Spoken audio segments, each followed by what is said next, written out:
Hello dear students, welcome back to my channel Edu Colours. आज हम इस 7th class की जो सामाजिक विज्ञान की वर्कशीट है हमारी 27 इसको करेंगे। ये हमारी जो वर्कशीट है बच्चों, इसमें हिस्ट्री का जो चैप्टर है मुगल साम्राज्य उसको हम कंटिन्यू कर रहे हैं। ये वर्कशीट आपको 22 जनवरी को मिलेगी। तो बच्चों चलिए अब हम ये वर्कशीट शुरू करते हैं। और ये बहुत इम्पॉर्टेंट चैप्टर है, काफ़ी वर्कशीट्स इस पे आ चुकी हैं, तो इस चैप्टर को अच्छे से समझना है। हम मुग़ल साम्राज्य की प्रशासनिक व्यवस्था को पढ़ रहे हैं। ठीक है बच्चों, तो चलिए हम ये वर्कशीट अब शुरू करते हैं। उससे पहले मेरे चैनल एडू कलर्स को आप सब ज़रूर सब्सक्राइब करें प्लीज़। यहाँ पर जो हमारी वर्कशीट है इसमें हम जो कंटेंट है उसको देख लेते हैं पहले। तो मुग़ल साम्राज्य की जो आमदनी होती थी, ठीक है, मुग़ल साम्राज्य को चलाने के लिए, किसी भी राजा को अपना राज्य चलाने के लिए पैसा चाहिए होता है। तो किसी भी राज्य को चलाने के लिए राजा को जो पैसा मिल रहा है वो कहाँ से मिल रहा है? तो वो मिल रहा है राजस्व से, यानी कि टैक्स। ठीक है, तो टैक्स से ही कोई भी राजा जो है वो अपने प्रशासन को, अपने राज्य को अच्छे से भली भांति चला सकता है। उसके बाद हम देखते हैं कि जो अधिकतर स्थानों पर जो किसान या जो ग्रामीण कुलीन वर्ग थे, या जिसको हम मुखिया या स्थानीय सरदार कहते हैं, ये जो थे किसानों से टैक्स वसूल करते थे और राजा को जमा कराते थे। ठीक है, कुलीन या कोई सरदार जो है उसे वो किसानों से टैक्स लेता था और राजा को देता था। समस्त मध्यस्थों के लिए, चाहे वो स्थानीय ग्राम के मुखिया हो या फिर शक्तिशाली सरदार, इन सबको एक ही नाम से पुकारा जाता था, ज़मींदार। यानी कि जो कुलीन वर्ग बोला गया, मैंने ऊपर बोला, या जो मुखिया बोला, सरदार बोला, जो टैक्स वसूल रहे हैं उन सबको क्या बोला जा रहा है? ज़मींदार। ठीक है, जिनका काम है टैक्स वसूल करना। उसके बाद हम देखते हैं कि कुछ क्षेत्रों में जो ज़मींदार हैं बहुत शक्तिशाली हो गए हैं और मुग़ल प्रशासक द्वारा शोषण किए जाने की स्थिति में वे विद्रोह भी कर सकते हैं। मतलब कि अगर वो इतने शक्तिशाली हो गए हैं मुग़ल साम्राज्य में कि अगर मुग़ल साम्राज्य की तरफ से उनको प्रताड़ित किया जाता है, परेशान किया जाता है, तो वो बदले में युद्ध कर सकते हैं उनके खिलाफ़ या विद्रोह कर सकते हैं। ठीक है, कभी कभी एक ही जाति के ज़मींदार या किसान मुग़ल सत्ता के खिलाफ विद्रोह कर देते थे, ऐसा हमें सबूत मिले हैं। उसके बाद 17वीं शताब्दी में हम देखते हैं कि आखिर ऐसे किसान विद्रोहों ने मुग़ल साम्राज्य के स्थायित्व को चुनौती दी थी। ठीक है, यानी कि 17वीं सेंचुरी में बहुत से किसान विद्रोह हुए थे, जिसकी वजह से मुग़ल साम्राज्य की जो नींव है वो 17वीं शताब्दी में हिलने लगी थी। अब यहाँ पे बात करते हैं मुग़ल साम्राज्य के जो आर्थिक मंत्री थे, ठीक है, उनकी।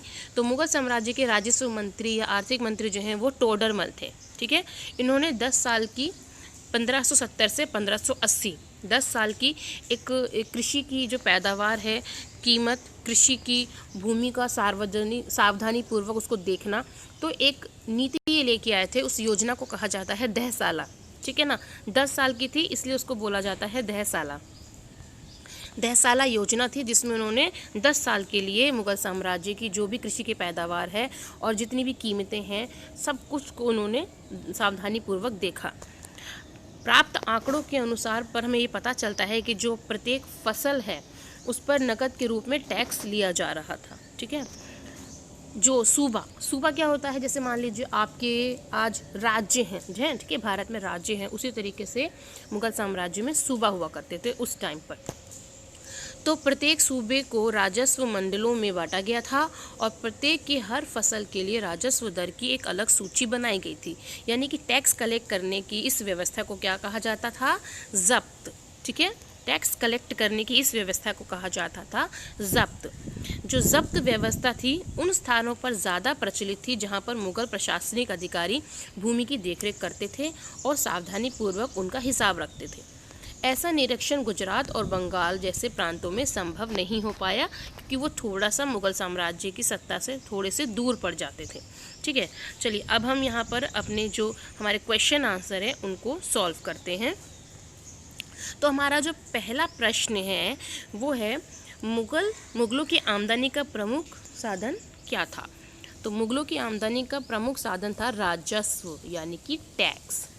ठीक है, राजस्व यानी कि टैक्स। दूसरा क्वेश्चन है, मुग़ल साम्राज्य में ज़मींदार की क्या भूमिका थी? तो उसका काम क्या होता था? उसका काम होता था टैक्स कलेक्ट करना। ठीक है, तो ज़मींदार का काम टैक्स कलेक्ट करना। तो आप यहाँ पर दूसरे नंबर का जो क्वेश्चन है, आप यहाँ से उसका आंसर, इसको वीडियो को पॉज करके लिख सकते हैं। तीसरा क्वेश्चन है, अकबर के राजस्व मंत्री का नाम क्या था? तो हमारा जो तीसरा क्वेश्चन है उसका आंसर है टोडरमल।